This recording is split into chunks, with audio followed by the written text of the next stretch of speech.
কিন্তু আমরা এমন হয়ে গেছি, আমাদের কোরআন তেলাওয়াত সহি নাই, কিন্তু সমাজ কি বলবে? আমি যদি হুজুরের কাছে যাই, এত বছর বয়স হয়ে গেছে, 80 বছর 40 বছর বয়স হয়ে গেছে, এখন পর্যন্ত সূরা ফাতিহাটা সুন্দর করে পড়তে পারে না, হুজুর বিন আমাকে কি বলবে? এই সমাজের দিকে তাকিয়ে আমরা কোরআন পড়ি না, বুঝি না, শুনি না। কিন্তু আল্লাহ তাআলা বলেন, যে ব্যক্তি আমার কালাম পড়বে না, বুঝবে না, শুনবে না, ওই বান্দার জীবন থেকে আমি আল্লাহ সুখ নামক শব্দটা উঠায় দেব। দুনিয়ার মধ্যে এমন বান্দা আছে না নাই, যে বান্দা অনেক অসুখী, তার পারিবারিক জীবনে সুখ নাই, রাষ্ট্রীয় জীবনে সুখ নাই, অর্থনৈতিক জীবনে সুখ নাই, এমন ব্যক্তি আছে না নাই? আল্লাহ তাআলা বলেন, ওয়ামান আ'রাদা আন যিকরি ফাইন্না লাহু মাঈশাতান দনকা। আমার আয়াত থেকে কোনো বান্দা যদি মুখ ফিরিয়ে নেয়, ওই বান্দার জীবনটাকে আমি আল্লাহ সংকীর্ণ করে দিব, জীবন সংকীর্ণ করে দিব। মুফাসসিরিনে কেরাম এটার ব্যাখ্যা করেন দুইটা। জুড়ে বলেন কয়টা? দুইটা। এক নাম্বার হলো, এই বান্দার জীবন থেকে আমি আল্লাহ সুখ নামক শব্দটা কেড়ে নিব। নাউজুবিল্লাহ বলবেন না? সে জীবনে সুখী হইতে পারবে না। আপনি দুনিয়ার মধ্যে এত কিছু করতেছেন একটু সুখের আশায়, কিন্তু আপনি যদি আল্লাহ তাআলার কালাম না পড়েন, না বুঝেন, না শুনেন, তাহলে আপনাকে দুনিয়ার মধ্যে সুখ নামক শব্দটা আপনার জীবন থেকে কেড়ে নেবেন কে? আরো জোরে কে? তাহলে আল্লাহ যদি আপনার জীবন থেকে সুখ কেড়ে নেয়, আপনি মনে করতেছেন দুনিয়ার মধ্যে যেহেতু সুখী হইতে পারলাম না। আমাদের মধ্যে এমন অনেক ব্যক্তি আছে, যে ব্যক্তিরা বলে দুনিয়ার মধ্যে তো সুখী হইতে পারলাম না, এখন মনে হয় মৃত্যুটাই আমার জন্য শ্রেয়, মইরা গেলেই মনে হয় আমি বাঁচি। কথা বলেন ঠিক না বেঠিক? কিন্তু আল্লাহ তাআলা বলেন, ও বান্দা, তুমি যদি মারা যাও, দাফন কাফন শেষ করার পরে তোমাকে যখন কবরে রাখা হবে, আর দুনিয়া থেকে আমার কালামকে মাইনাস করে দিয়ে চলার কারণে যদি দুনিয়াতে তুমি অশান্তিতে থাকো, আর এই অশান্তিতে থেকে তুমি যদি কবরে যাও, তাহলে কবরের জিন্দেগিটা আমি আল্লাহ তোমার সংকীর্ণ করে দিব। কবরের জীবনটা কিভাবে সংকীর্ণ করব? তোমাকে যখন দাফন কাফন করে কবরের মধ্যে রাখা হবে, তখন কবরটাকে আমি আল্লাহ এরকম ভাবে চাপ দেওয়া শুরু করব। এখন প্রশ্ন হতে পারে যে হুজুর, আমরা আল্লাহকে ভালোবাসবো কিভাবে? আল্লাহ তো দুনিয়ার মানুষের মতো না, সামনে আসলো আমি বলে দিলাম আল্লাহ আমি তোমাকে মহব্বত করি, ভালোবাসি, তাহলে আমরা আল্লাহকে ভালোবাসবো কিভাবে? প্রশ্ন হয় কিনা? দেখুন, আল্লাহকে ভালোবাসার অনেকগুলো মাধ্যম রয়েছে, তার মধ্যে সবচাইতে উৎকৃষ্ট, সবচাইতে ভালো যে মাধ্যম, সেটা হলো নামাজ। নামাজের মাধ্যমে আল্লাহকে ভালোবাসা যায়, নামাজের মাধ্যমে আল্লাহ তাআলার অতি সন্নিকটে চলে যাওয়া যায়। তবে নামাজটা পড়তে হবে নামাজের মতো। কথা বলেন ঠিক না বেঠিক? 4 রাকাত নামাজ, আপনি চিন্তা করলেন 4 রাকাত নামাজের তো অনেক ফজিলত, তাহলে আরেকটা রাকাত বাড়ায়া দিই, তাহলে কি আপনার সওয়াব হবে? সওয়াব তো হবেই না, বরঞ্চ আপনি গুনাহগার হবেন। তার মানে কি বুঝলাম? ইবাদত বন্দেগীর ক্ষেত্রে আপনি যদি আল্লাহর ইচ্ছাটা, আল্লাহর চাওয়াটা বুঝে যখন ইবাদত বন্দেগী করবেন, সেই ইবাদতের মাধ্যমে আল্লাহ তাআলার কাছ থেকে সাহায্য পাবেন। কথা বলেন ঠিক না বেঠিক? তো ইবাদত বন্দেগী করতে হলে অবশ্যই আল্লাহ তাআলার ইচ্ছাটা বুঝে তারপরে ইবাদত বন্দেগী করতে হবে।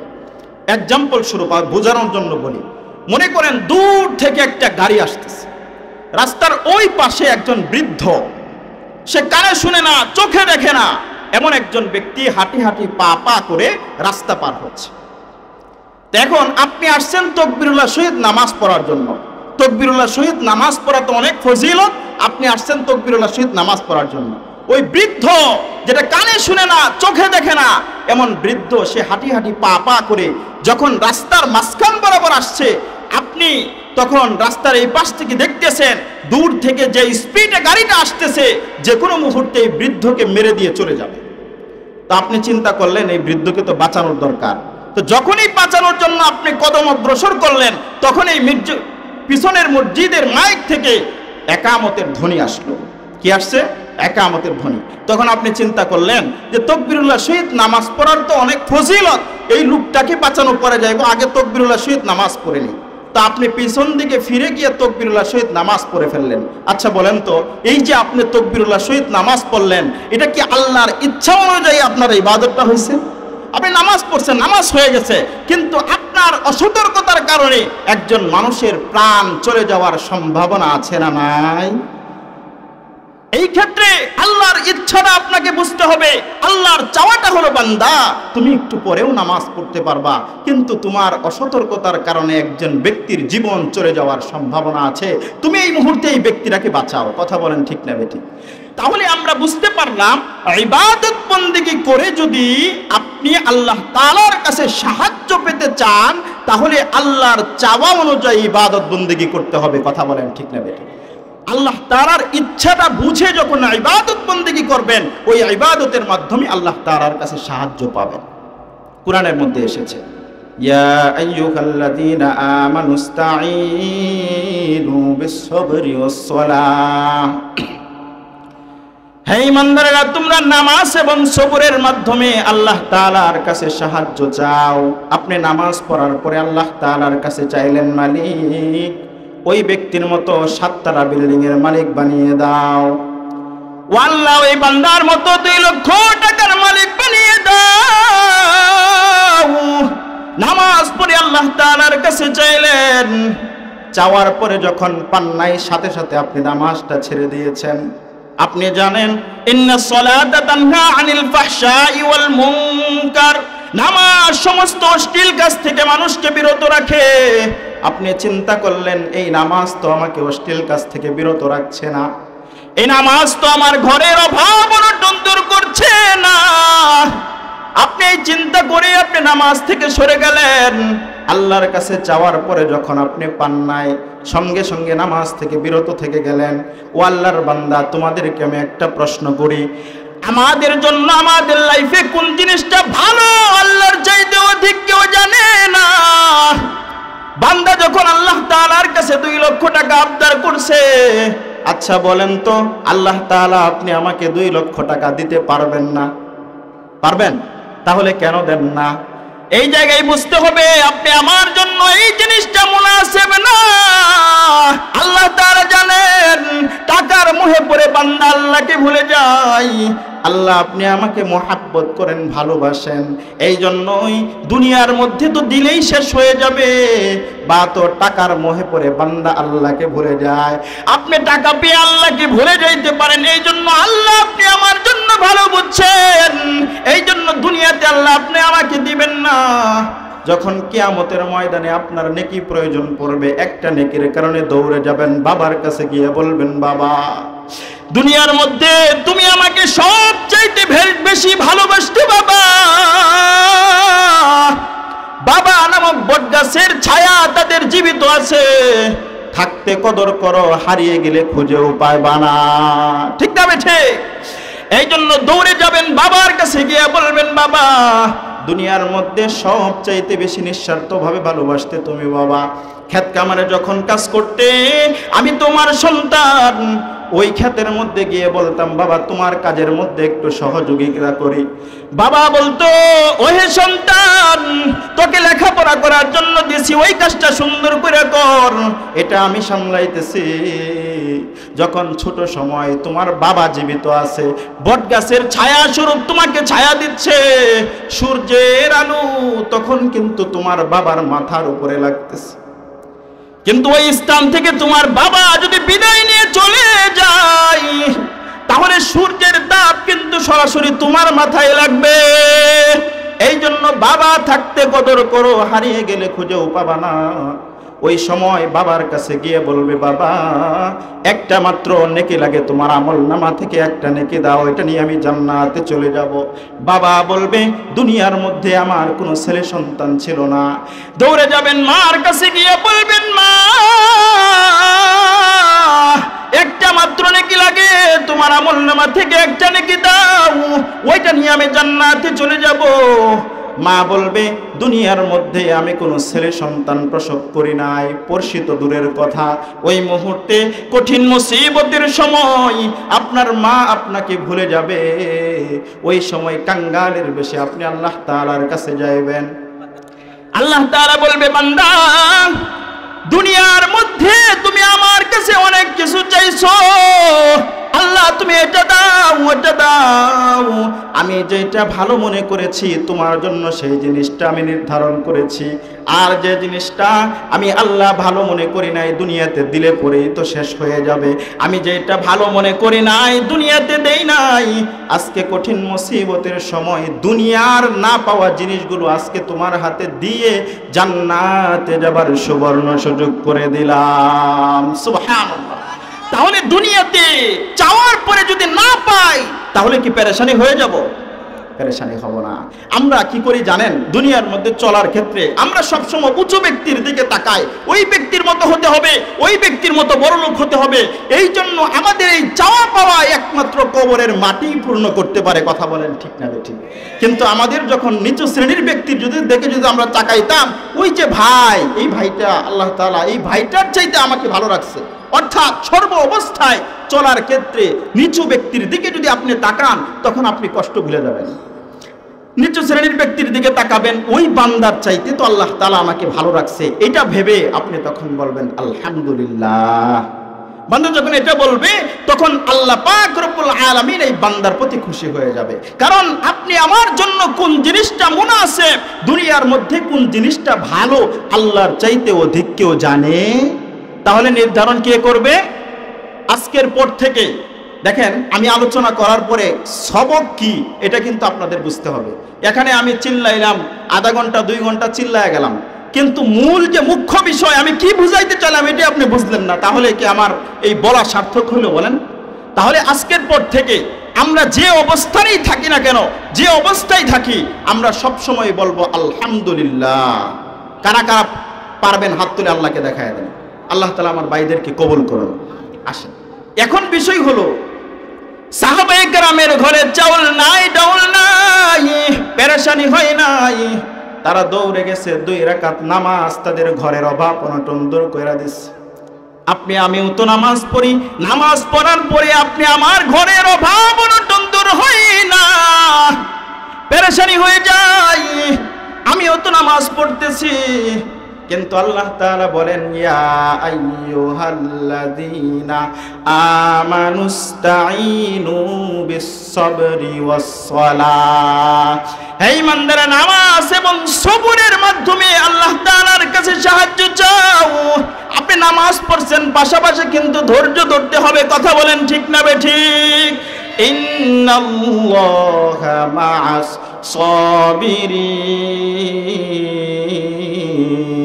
সাবিরিন। আল্লাহ পাক রব্বুল আলামিন ধৈর্যশীলদের সাথে আছেন। ইন্না সাবরা দিয়াউন। আপনি ধৈর্য ধরবেন, এই ধৈর্য আপনার দিকে আলো হয়ে ফিরে আসবে। আচ্ছা, আরেকটা বিষয়, গুরুত্বপূর্ণ বিষয়, সেটা হলো আমরা যে নামাজ পড়ি, নামাজ পড়ার মাধ্যমে এই নামাজ দিয়ে আমরা কেন নিজেকে পেরেশানি দূর করতে পারি না, অশ্লীল কাজ থেকে আমরা বিরত রাখতে পারি না? আরেকটা বিষয় হলো আমাদের নামাজ হলো মুরগি যেমন ঠুকুর ঠুকুর ঠুকুর ঠুকুর দিয়ে ধান খায়, আমাদের নামাজও হয়ে গেছে এত স্পিড। কথা বলেন ঠিক না ঠিক? আমরা সবার শেষে মসজিদে দৌড় দিয়ে যাই, আবার সবার আগে মসজিদ থেকে বের হয়ে চলে আসি। এমন আছে না নাই? মুরগি যেমন ঠুকুর ঠুকুর ঠুকুর ঠুকুর দিয়ে ধান খায়, আমাদের রুকু সেজদা হয়ে গেছে এত স্পিড। এই কারণেই খুশুখুজু অবলম্বন করে নামাজ না পড়ার কারণে এবং ধৈর্য না ধরার কারণে আমরা এই নামাজের মাধ্যমে আল্লাহ তাআলার কাছ থেকে ফায়দা পাই না। কথা বলেন ঠিক না ঠিক? আরেকটা গুরুত্বপূর্ণ কারণে আমরা এই নামাজের মাধ্যমে আল্লাহ তাআলার কাছ থেকে ফায়দা পাই না, এটার কারণটা কি বলবো? এটা হলো আমাদের এখানে ম্যাক্সিমাম ব্যক্তির কুরআন তেলাওয়াত সহি নাই। কথা বলেন ঠিক না ঠিক? তাহলে নামাজ ভঙ্গের কারণ কয়টা বলেন তো? একটু আওয়াজ দিয়ে বলেন কয়টা? 1 নাম্বার কারণ কি? নামাজে অশুদ্ধ পড়া। নামাজে, তাহলে এই নামাজে অশুদ্ধ পড়া, আমাদের মনে হয় এখানে সবার কোরআন তেলাওয়াত সহি? যদি গণে দেখা যায়, আমি তো মনে করি প্রায় 80% ব্যক্তির নামাজের তেলাওয়াতের যে অবস্থা, এই অবস্থায় আপনি যদি কিয়ামতের আগ পর্যন্ত নামাজ পড়েন, এই নামাজের মাধ্যমে আল্লাহ তাআলার কাছ থেকে আপনি ফায়দা পাবেন না। কোরআন তেলাওয়াত সহিহ হতে হবে। দৈনন্দিন নামাজের মধ্যে যে সূরা কেরাতগুলো আছে এগুলো তো মস্ক করা চাই, কথা বলেন ঠিক না বেঠিক? কিন্তু আমরা এমন হয়ে গেছি, আমাদের কোরআন তেলাওয়াত সহিহ নাই, কিন্তু সমাজ কি বলবে? আমি যদি হুজুরের কাছে যাই, এত বছর বয়স হয়ে গেছে, 80 বছর 40 বছর বয়স হয়ে গেছে, এখন পর্যন্ত সূরা ফাতিহাটা সুন্দর করে পড়তে পারে না, হুজুর বিন আমাকে কি বলবে? এই সমাজের দিকে তাকিয়ে আমরা কোরআন পড়ি না, বুঝি না, শুনি না। কিন্তু আল্লাহ তাআলা বলেন, যে ব্যক্তি আমার কালাম পড়বে না, বুঝবে না, শুনবে না, ওই বান্দার জীবন থেকে আমি আল্লাহ সুখ নামক শব্দটা উঠায় নেব। দুনিয়ার মধ্যে এমন বান্দা আছে না নাই, যে বান্দা অনেক অসুখী, তার পারিবারিক জীবনে সুখ নাই, রাষ্ট্রীয় জীবনে সুখ নাই, অর্থনৈতিক জীবনে সুখ নাই, এমন ব্যক্তি আছে না নাই? আল্লাহ তাআলা বলেন, ওয়ামান আ'রাদা আন যিকরি ফাইন্না লাহু মাঈশাতান দনকা।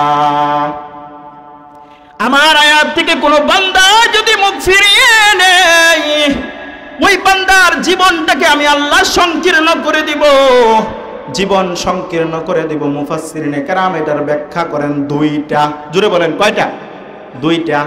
এক নাম্বার হলো, এই বান্দার জীবন থেকে আমি আল্লাহ সুখ নামক শব্দটা কেড়ে নিব। নাউজুবিল্লাহ বলবেন না? সে জীবনে সুখী হইতে পারবে না।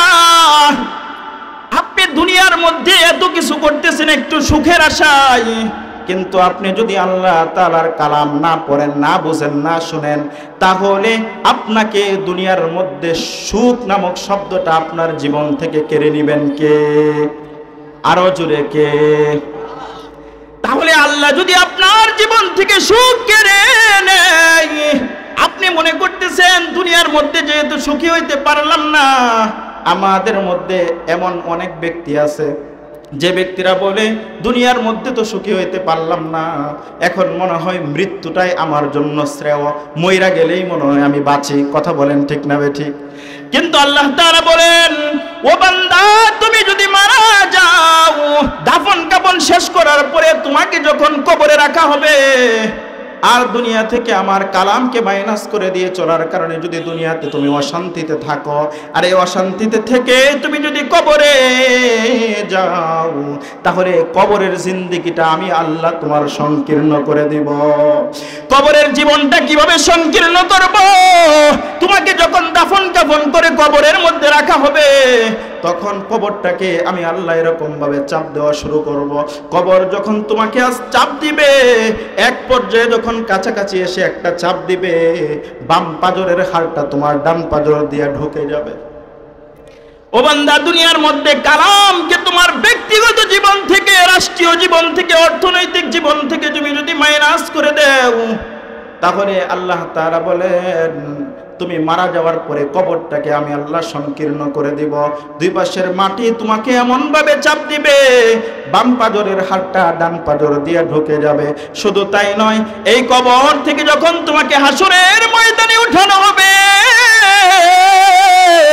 তখন আমি আল্লাহ তোমাকে অন্ধ বানায় হাসরের ময়দানে উঠাইব।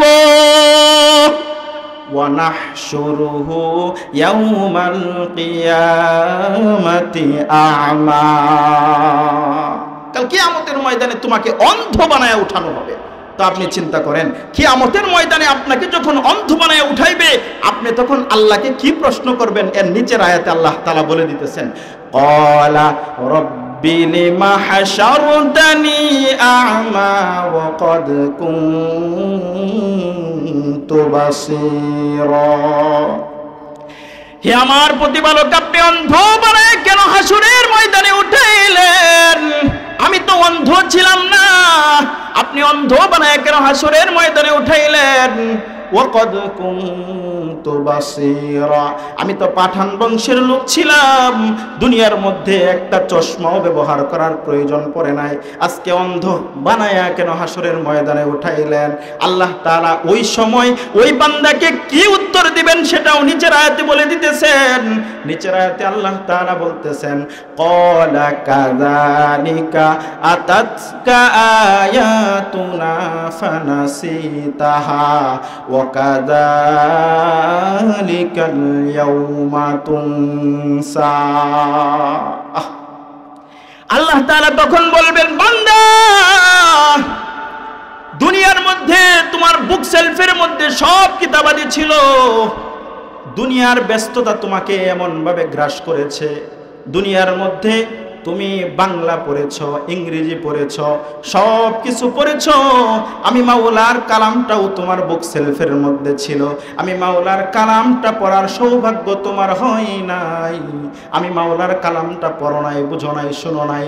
এই জন্য দুনিয়ার মধ্যে তুমি যেমনি ভাবে আমার কালামকে তোমার রাষ্ট্রীয় জীবন থেকে, অর্থনৈতিক জীবন থেকে, প্রতিটা সেক্টর থেকে তুমি যেমন মাইনাস করে দিয়েছিলে, আজকে কিয়ামতের ময়দানে আমি আল্লাহ তোমাকে ভুলে গেলাম।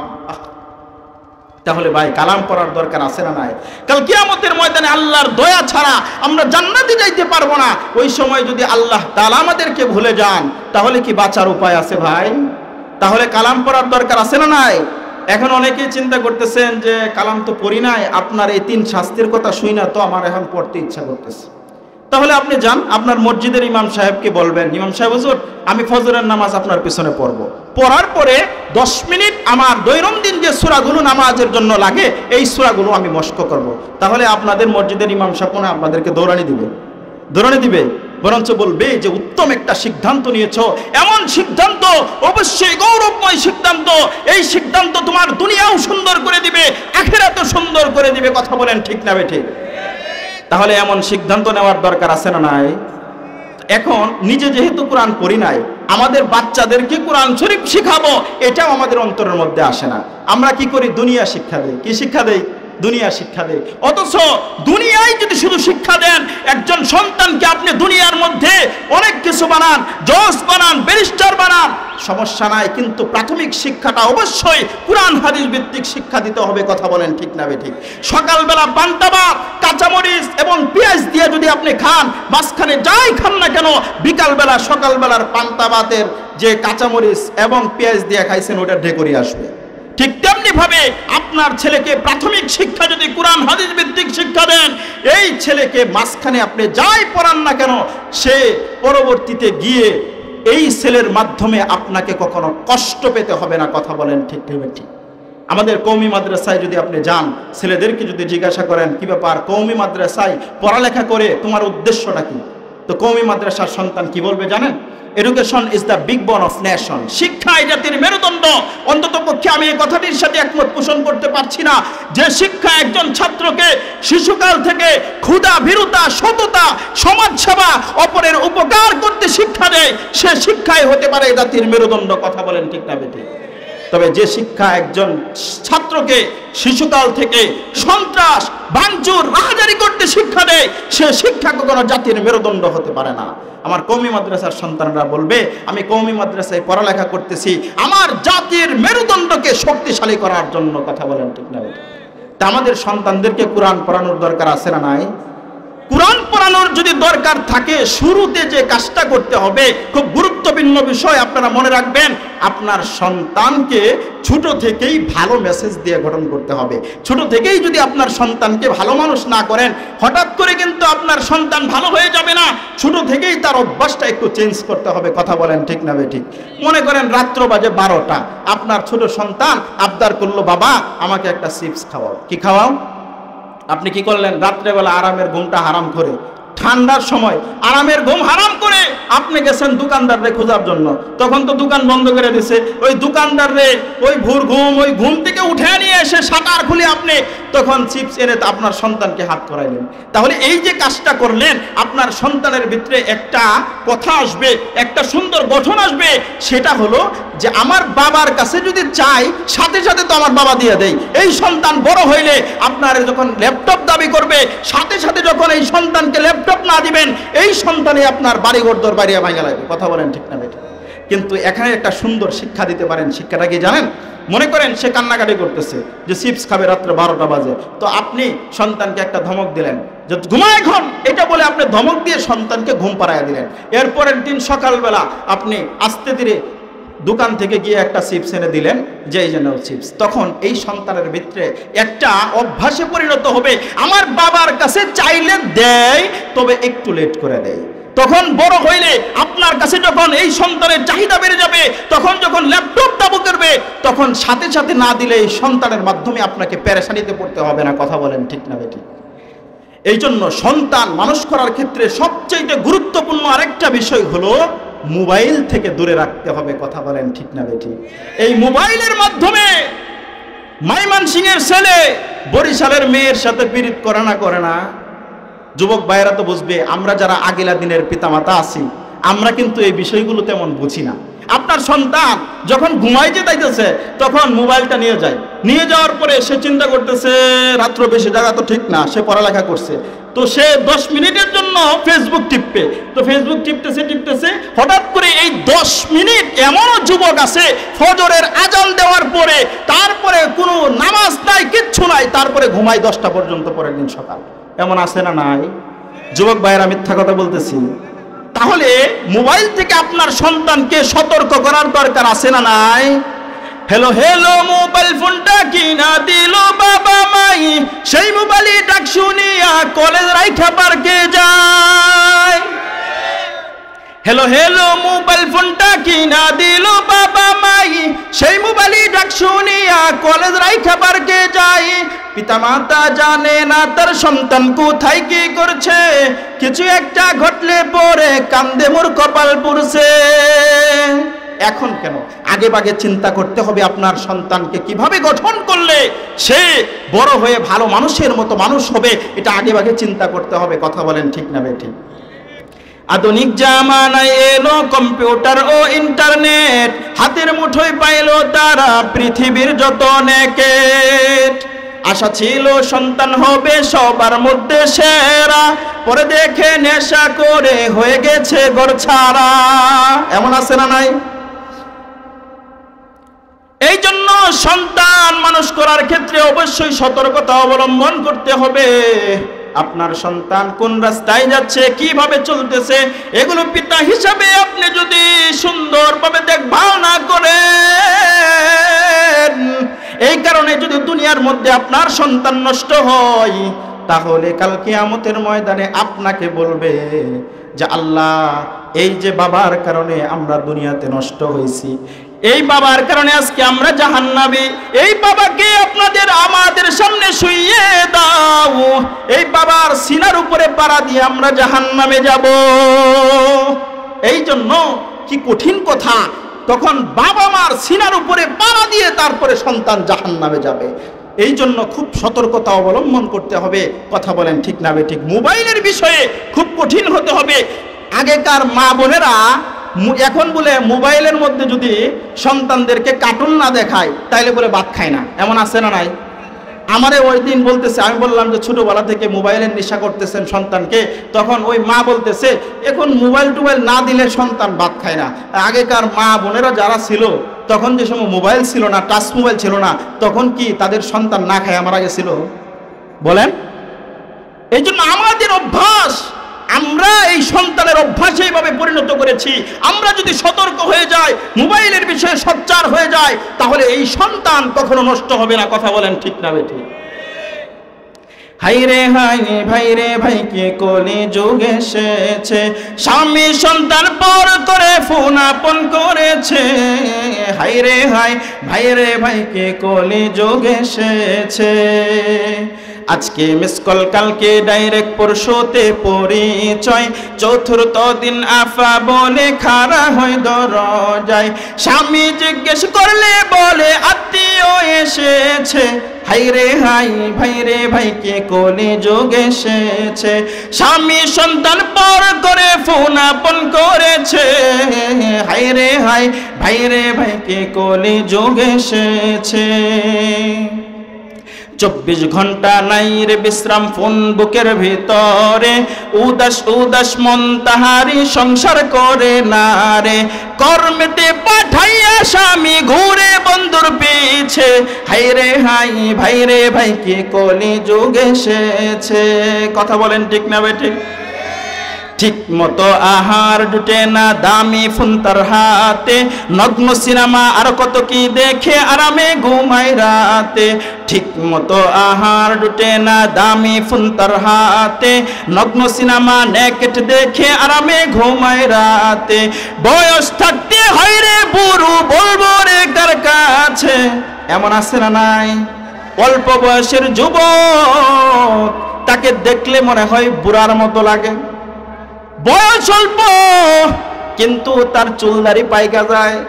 এটার কারণ হলো আপনি যখন বেশি বেশি রাত্র জাগবেন তখন আপনার শরীরের মধ্যে বয়সের ছাপ পড়ে যাবে। ঠিক মতো আহার জুটে না, দামি ফোন তার হাতে, নগ্ন সিনেমা নেকেট দেখে আরামে ঘুমায় রাতে। বয়স থাকতে হয় রে বুড়ো বলবো রে কার কাছে, হাইরে হাই ভাইরে ভাইকে কোলে যোগ এসেছে। স্বামী সন্তান পর করে ফোন আপন করেছে, হাইরে হাই ভাইরে ভাইকে কোলে যোগ এসেছে। এই ফোন করে 3 সন্তানের ওই মা, নতুন ঘর বাঁধিবে আবার হইয়া যায় দিওয়ানা। আছে না নাই? এই ফোনে যোগাযোগ করে 3 সন্তানের ওই মা, নতুন ঘর বাঁধিবে আবার হইয়া যায় দিওয়ানা। ফোন কারো সুন্দর ব্যবস্থা, কেউ এই ফোনে জ্বলছে, হাইরে হাই ভাইরে ভাইকে কোলে যোগ এসেছে। স্বামী সন্তান পর করে ফোন আপন করেছে, হাইরে হাই ভাইরে ভাইকে কোলে যোগ এসেছে। ফোনটি রিসিভ করে হেলো সালাম নাই মুখেতে, নবীর সুন্নত হয় রে মাহরুম ব্যথা এই বুকেতে। এমন আছে না নাই? অনেক ভাইকে দেখা যায় ফোনটা যখনই আসে হঠাৎ করে কানের মধ্যে নিয়ে হেলো হাই হেলো কেমন আছেন এটা বলে, কিন্তু নবীর সুন্নত সালাম ওই সময় সালামটা তার মনে থাকে না। ফোনটি রিসিভ করে হেলো সালাম নাই মুখেতে, নবীর সুন্নত হয় রে মাহরুম ব্যথা এই বুকেতে। পবিত্র ইসলাম নাই রে মানা, হিন্দি গান বাজাইছে, হাইরে হাই ভাইরে ভাইকে কোলে যোগ এসেছে।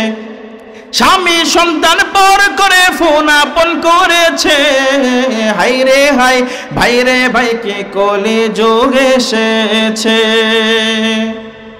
এই গজলের কলিগুলো কি ঠিক আছে না বেঠিক? হ্যাঁ, আপনারা কলিগুলো বুঝছেন? এই জন্য মোবাইল থেকে আমাদের সন্তানাদি, আমাদের ঘর, আমাদের সমাজকে বাঁচানোর দরকার আছে না নাই? যদি থাকে আজকে থেকে আমাদের বাবারা যারা আছেন, আপনারা মোবাইল থেকে আপনাদের সন্তানাদিকে দূরে রাখবেন তো ইনশাআল্লাহ। কারা কারা রাখবেন হাত তুলে আল্লাহকে দেখায় দেন। আল্লাহ আমার ভাইদেরকে কবুল করো। যুব সমাজ, আল্লাহ তাআলা কাল কিয়ামতের ময়দানে আরশের ছায়ার নিচে 7 ব্যক্তিকে স্থান দান করবেন। কয় ব্যক্তি?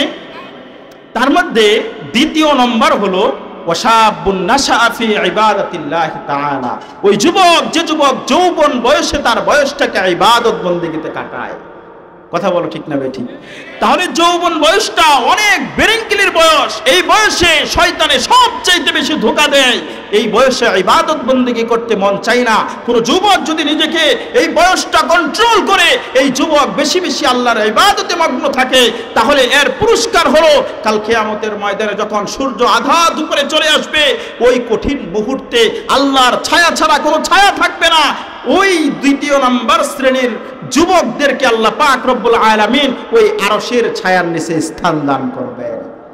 এই জন্য যুবক ভাইরা, আমাদের এই যে বর্তমানে যে বয়সটা, এই বয়সে তুমি ইচ্ছা করলেই 2-4-5 ঘন্টা ইবাদত অনায়াসে করতে পারবা, কিন্তু যখন বার্ধক্যে উপনীত হয়ে যাইবা, বার্ধক্যজনিত সমস্যার কারণে তেমন ইবাদত বন্দেগী করতে পারবা না। অল্প যখন যৌবন বয়সটা তুমি কাজে লাগাইবা, বার্ধক্যকালে যতটুকু ইবাদত বন্দেগী করো না কেন, তোমাকে যৌবন বয়সে দাঁড়িয়ে ইবাদত বন্দেগী করলে যে সওয়াব পেতা, সেই সওয়াব আল্লাহ তাআলা বার্ধক্যজনিত সমস্যার কারণে ইবাদত বন্দেগী না করতে পারলেও আল্লাহ তাআলা তোমার আমলনামায় সওয়াব লিখে দিবেন। তাহলে যৌবন বয়সটা কাজে লাগানোর দরকার আছে না নাই? তাহলে রাত্র যখন বাজে 12টা, তখন যুবক ভাইদের মোবাইলের মধ্যে যদি আননোন নাম্বার থেকে কোনো মেয়ে হাই SMS লিখে পাঠায়, তাহলে মনে হয় রাত্র 3টা পর্যন্ত জেগে থেকে ওই মেয়ের সাথে খালি চ্যাট করবা, এমনটা করবা। তাহলে কি করবা জানো? আমি বলে দেই কি করবা। নিচ দিয়া লেখবা, ওই মেয়েটা যখন তোমাকে হাই SMS পাঠাবে, তুমি তো নিচে হেলো লেখার কথা, তাই না? হেলোর বদলে তুমি লিখবা ইন্নী আখাফুল্লাহ, আমি আল্লাহকে ভয় পাই। কাকে ভয় পাই? তাহলে আল্লাহ পাক রব্বুল আলামিন এই যুবককে কাল কিয়ামতের ময়দানে আরশের ছায়ার নিচে স্থান দান করবে। আল্লাহু আকবার। তাহলে আরশের ছায়ার নিচে স্থান পাওয়ার দরকার আছে না নাই? তাহলে অবশ্যই আমাদেরকে সতর্ক হতে হবে, যৌবন কালটা সুন্দর করে আল্লাহ তাআলার ইবাদত বন্দেগীতে কাটাইতে হবে। কথা বলেন ঠিক না বেঠিক? তাহলে দ্বিতীয় নম্বর শ্রেণী বললাম শাবুন নাশা ফি ইবাদাতিল্লাহি তাআলা।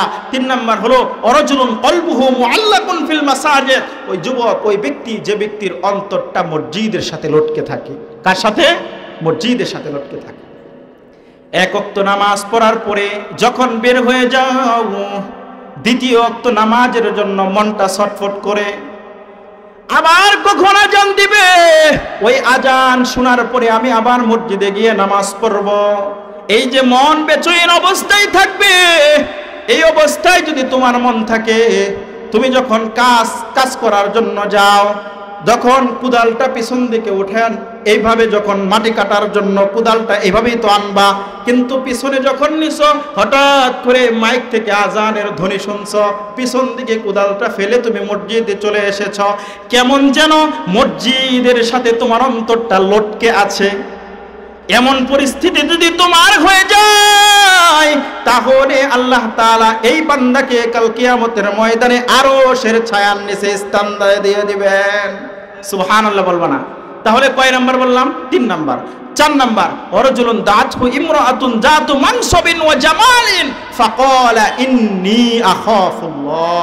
সুন্দরী বংশীয় রমণী তোমাকে যদি ডাকে অপকর্ম করার জন্য, কিন্তু ওই যুবক যদি বলে ইন্নী আখাফুল্লাহ, আমি কাকে ভয় পাই? আল্লাহকে ভয় পাই, তাহলে ওই যুবককে কাল কিয়ামতের ময়দানে আল্লাহ পাক রব্বুল আলামিন আরশের ছায়ার নিচে স্থান দান করবেন। এখন আসো 6 নাম্বার, ওয়ারজুলুন তাসাদদাকা বিসাদাকাতিন ফাআখফাহা হাত্তা লা তা'লামা শিমালুহু মা তুনফিকু ইয়ামিনু, অর্থাৎ গোপনে নির্জনে দান করে, আর ডান হাতে দান করে বাম হাত টের পায় না ওই ব্যক্তি কি দান করছে। এমন ব্যক্তিকেও কাল আল্লাহ তাআলা কাল কিয়ামতের ময়দানে আরশের ছায়ার নিচে স্থান দান করবে। আর আমরা এখন কি করি জানো? 5 বস্তা 4 বস্তা চাউল যদি মাদ্রাসার মধ্যে দিতে পারি, কমপক্ষেও 50টা সেলফি তুলি। কয়টা সেলফি? ফেসবুকে, টুইটারে আপলোড করি। আমি দানবীর, এটা মানুষকে দেখানোর জন্য এই কাজটা করি। আচ্ছা বলেন তো, আপনি মনে হয় কবরের মধ্যে যখন আপনাকে ফেরেশতারা সওয়াল জবাব করবে, তখন মনে হয় আপনি এই যে 50টা বা 30টা সেলফি উঠাইলেন, এই সেলফি মুনকার নাকির ফেরেশতাকে দিবেন, এই যে দেখো অমুক মাদ্রাসা আমি 5 বস্তা চাউল দিছি, এটা দেওয়ার অপশন আছে? হ্যাঁ, আমাকে ক্ষমা করে দাও, এটা কোনো অপশন আছে? তাহলে কেন এগুলো করি? লোক দেখানো ইবাদত। আমরা যা কিছু করব একমাত্র কাকে খুশি করার জন্য করব? আল্লাহ। তাহলে এই হাদিস থেকে আমরা পাইলাম, গোপনে দান করলে আল্লাহ তাআলা বলেন ওই ব্যক্তিকে কাল কিয়ামতের ময়দানে আমি আল্লাহ আরশের ছায়ার নিচে স্থান দান করব। রাত্র বাজে 12টা বা 10টার সময় আপনি এই মসজিদের সামনে দিয়ে আসতেছেন, তখন মসজিদের দান বাক্সটা সুন্দর করে চিকচিক করতেছে। আপনি রিক্সা চালক, আপনি সারাদিন রোজগার করলেন, রাত্র যখন বাজে 11টা, ওই সময় গোটা পৃথিবীর মানুষ ঘুমন্ত, সবাই ঘুমন্ত অবস্থায়, ওই সময় আপনি আপনার পকেট থেকে 100 টাকার কচকচে নোটটা বের করে তারপরে আপনি ওই মসজিদের দান বাক্সের মধ্যে ছেড়ে দিলেন। তাহলে এই দানটা মনে হয় গোটা পৃথিবীর সমস্ত মানুষকে দেখানোর উদ্দেশ্য হয়েছে? হ্যাঁ, একমাত্র আল্লাহকে খুশি করার জন্য হয়েছে। তাহলে গোপনে যে ব্যক্তি দান করবে, আল্লাহ রাসূল সাল্লাল্লাহু আলাইহি ওয়াসাল্লাম বলেন ওই বান্দাকে আল্লাহ তাআলা কাল কিয়ামতের ময়দানে আরশের ছায়ার নিচে স্থান দান করবেন।